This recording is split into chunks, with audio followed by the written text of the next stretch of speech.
Some songs follow the rules, others rewrite them entirely. Bohemian Rhapsody did something far more radical than either.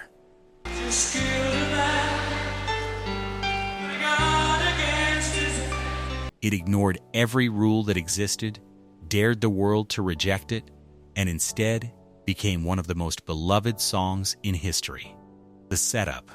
There is a particular kind of artistic courage that looks, from the outside, almost indistinguishable from arrogance. The courage to make something completely on your own terms, without compromise, without regard for what the market wants or what the critics expect or what the record label considers commercially viable. Most artists who attempt that kind of courage fail. The market rejects them, the critics dismiss them, and the record label quietly redirects its budget towards someone more cooperative. But occasionally, very occasionally, that kind of courage produces something so undeniable that the entire industry has to reorganize itself around the fact of its existence. Queen were always that kind of band. From their very first album in 1973,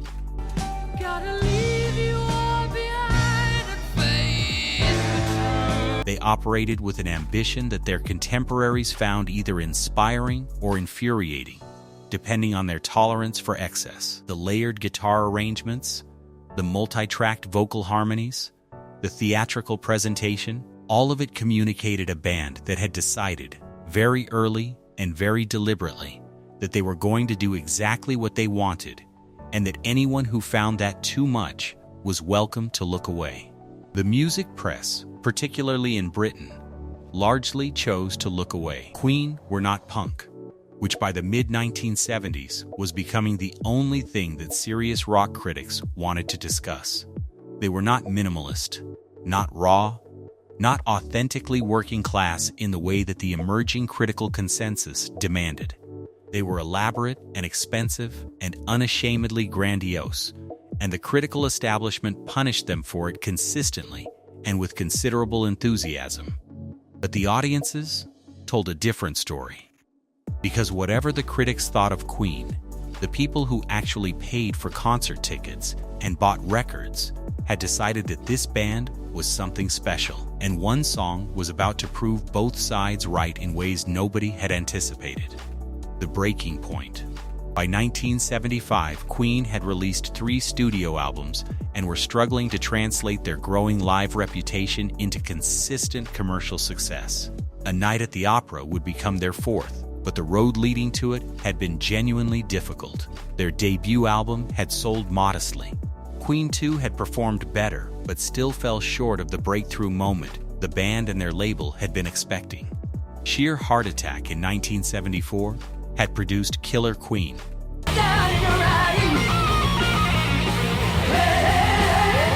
their first genuine hit single, which provided temporary relief but also raised the stakes considerably for whatever came next. The critical hostility during this period was not merely indifferent. It was actively aggressive in a way that went beyond normal critical disagreement into something that felt almost personal. Reviewers seemed to take genuine pleasure in dismantling Queen's pretensions, in pointing out the gap between the enormity of their ambition and what the critics perceived as the shallowness of their actual achievement. The word pompous appeared in reviews with a frequency that suggested it had become the consensus verdict on everything the band represented. Internally, the pressure was considerable. The band had invested everything, financially and creatively, in their vision of what Queen should be. Freddie Mercury, in particular, had staked his entire artistic identity on the proposition that rock music could be as theatrically ambitious as opera, as emotionally complex as classical music, and as viscerally exciting as the best hard rock simultaneously. If that proposition was wrong, if the critics were right, and the whole enterprise was merely overblown self-indulgence, then everything he had built his creative life around was a mistake. The Vision. The song that Freddie Mercury brought to his bandmates in 1975 arrived without any of the conventional reassurances that new material usually carries. He did not describe it as a potential single or a strong album track or something the fans were going to love. He sat down at a piano, played them what he had, and told them simply that he wanted to do something operatic. Something with no restrictions, no rules, no concessions to what a rock song was supposed to sound like, or how long it was supposed to be. The origins of Bohemian Rhapsody have been analyzed exhaustively in the decades since its release, with considerable debate about how autobiographical the lyrics actually were. Freddie Mercury never provided a definitive explanation, which was entirely consistent with his approach to his own private life throughout his career. What is clear is that the song came from somewhere genuinely personal, from a place of emotional complexity that the operatic excess did not conceal, but actually amplified. The story of a young man who has done something he cannot undo, who is saying goodbye to the life he has known, carried a weight that went beyond theatrical invention. What made the vision extraordinary was its structural ambition. The song moved through completely distinct sections: a gentle ballad opening, a hard rock middle, an operatic passage that bore no obvious relationship to anything else in rock music, and a quiet, reflective ending, with a confidence that suggested Mercury had heard the whole thing complete in his head before a single note had been recorded. He knew exactly what it was. The only question was whether anyone else could be persuaded to believe in it as completely as he did. If this story is giving you chills, hit like and subscribe. The best part is still coming. The recording. The recording of Bohemian Rhapsody took place at Rockfield Studio in Wales and at Sarm Studios in London over a period of several weeks in the summer of 1975, and the technical ambition of the sessions matched the creative ambition of the song itself. Producer Roy Thomas Baker had worked with Queen before and understood better than most how to translate Freddie's enormous ideas into something that could actually exist on tape. But even he later admitted that what they were attempting pushed every piece of equipment in the building to its absolute limit. The operatic section alone required over 180 separate vocal overdubs, with Freddie, Brian, and Roger layering their voices again and again.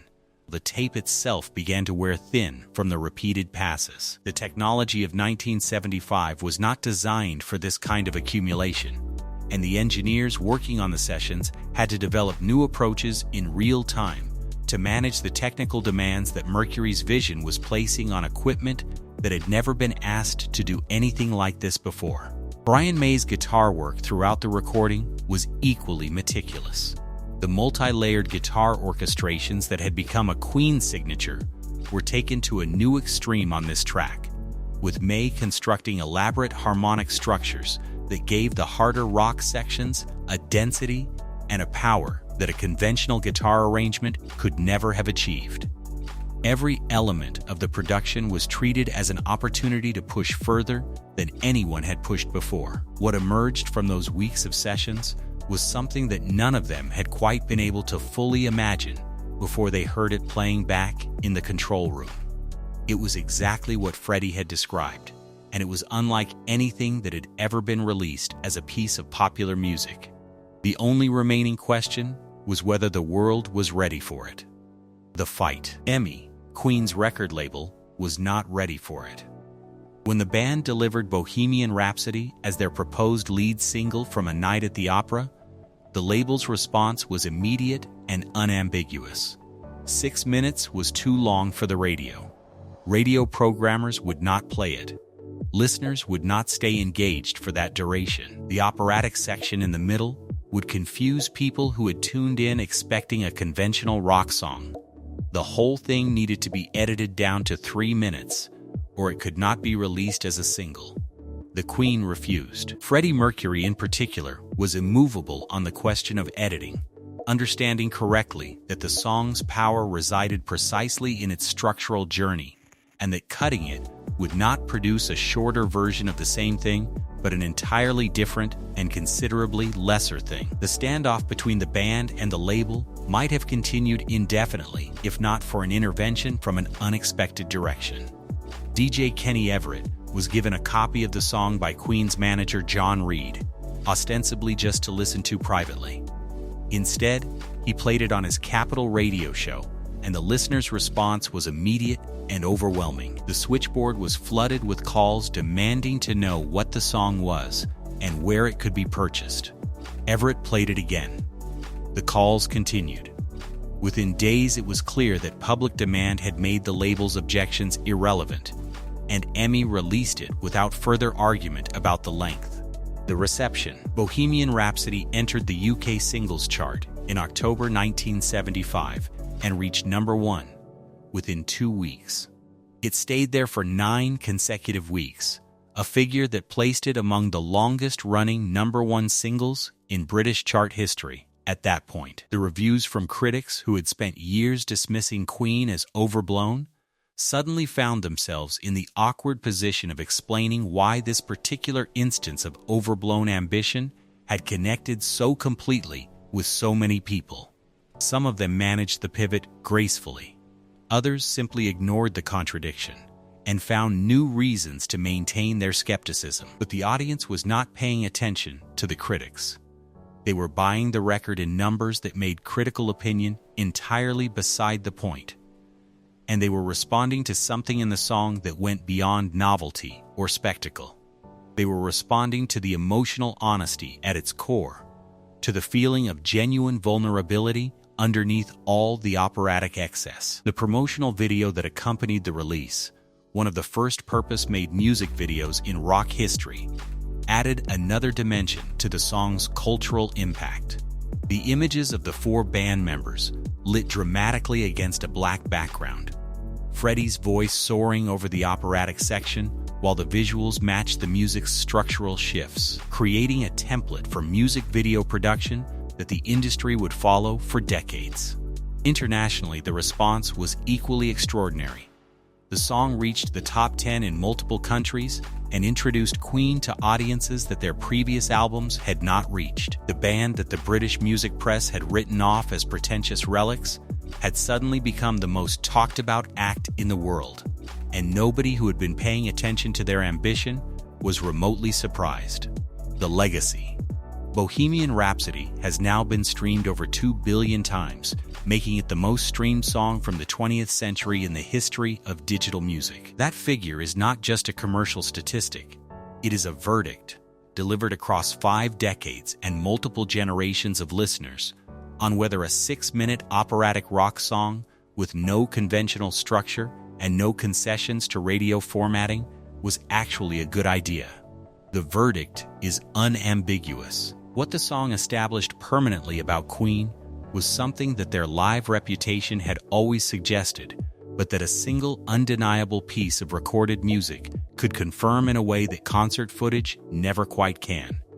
They were not merely an entertaining live act, or a commercially savvy pop band, or a technically accomplished rock group. They were something genuinely original, a band that had created its own category and then filled it so completely that nobody else has ever seriously attempted to occupy the same space. What it established about Freddie Mercury specifically was equally significant. His willingness to stake everything on a vision that every professional in the industry had told him was uncommercial revealed a creative confidence that bordered on prophecy. He heard something that nobody else could hear yet, committed to it completely, and was proven right in the most comprehensive way imaginable. The 2018 biographical film that took the song's title as its own introduced Bohemian Rhapsody to yet another generation of listeners, many of whom then went back to discover the full breadth of Queen's catalog with the same sense of discovery that their original audience had felt in 1975. That capacity to keep finding new audiences across new generations is the clearest possible definition of a legacy that genuinely endures. Freddie Mercury refused to make a smaller version of his vision, and the world is permanently better for that refusal. Bohemian Rhapsody did not just save Queen. It expanded what popular music was allowed to be. Hit like, subscribe, and tell us your favorite Queen moment in the comments below. We will see you in the next one.